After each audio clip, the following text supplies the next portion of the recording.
Лезгины относятся к коренным народам Кавказа, принадлежит народность к европеидной расе и по численности является вторым народом Республики Азербайджан. У лезгин яркая история и традиции, много веков их называли леки или леги, нередко народ страдал от нападений завоевателей Рима и Персии.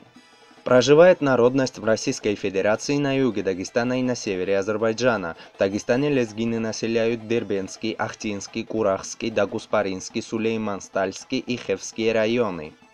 В мире насчитывается от 800 тысяч до миллиона лезгин. Из них в России по результатам переписи населения 2010 года проживает около полумиллиона человек, в Дагестане 450 тысяч человек. По результатам проведенной в Азербайджане переписи населения 2015 года здесь живут около 200 тысяч лезгин, по другим оценкам их 350 тысяч.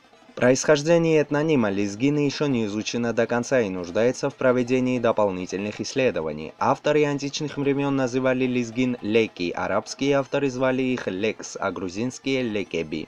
В письменных источниках термин лезги известен с XII века, но этим словом не называли отдельную дагестанскую народность, этот термин был незнаком дагестанским горцам.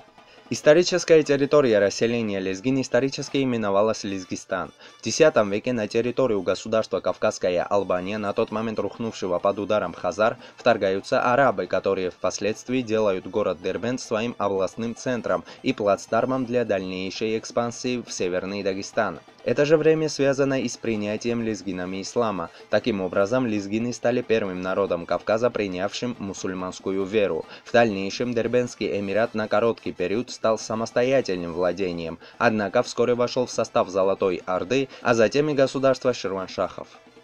Лезгинский язык входит в нахско-дагестанскую группу северокавказской языковой семьи и относится к лезгинской подгруппе. Распространен среди лезгин русский и азербайджанский. Проживающие в Азербайджане лезгины пользуются азербайджанской письменностью. Царское правительство в 1905 году решило облегчить русификацию народа и попытался создать лезгинскую письменность, но эта попытка была неудачной. В 1928 году был введен латинский алфавит для лезгинского языка, а спустя 10 лет, в 1938 году, создан новый алфавит на основе кириллицы. Лезгины в основном исповедуют ислам суннитского толка шафиитского мазхаба, исключение жителей селения Мискинджа в Дагуспаринском районе Дагестана. Они являются шиитами и исповедуют джафаритский мазхаб. Семья у лезгин большая, состоит она не только из мужа, жены и детей, в ней входят родители, несовершеннолетние сестры и братья обеих супругов, овдовевшие невестки. Некоторые семьи состоят из 17 человек, но сегодня это редкость. В каждой лезгинской семье существует беспрекословное повинование старшим, большое уважение высказывают пожилым людям, им не позволяют выполнять сложную работу. Раньше существовало женское неравенство, но современные женщины уже экономически независимы, так как работают, имеют доступ к образованию и общественной деятельности. У лезгин более 500 мелодий и песен, героические песни и сказки, героический эпос Шарвили, эпические памятники лезгинского фольклора. Сохранился он в стихотворениях и прозаических отрывках. Главное место в песенном фольклоре занимает танцевальные лирические песни. Инструментальная музыка лезгин насыщена мелизматикой. В народном искусстве есть и танцы, самым знаменитым из которых является лезгинка.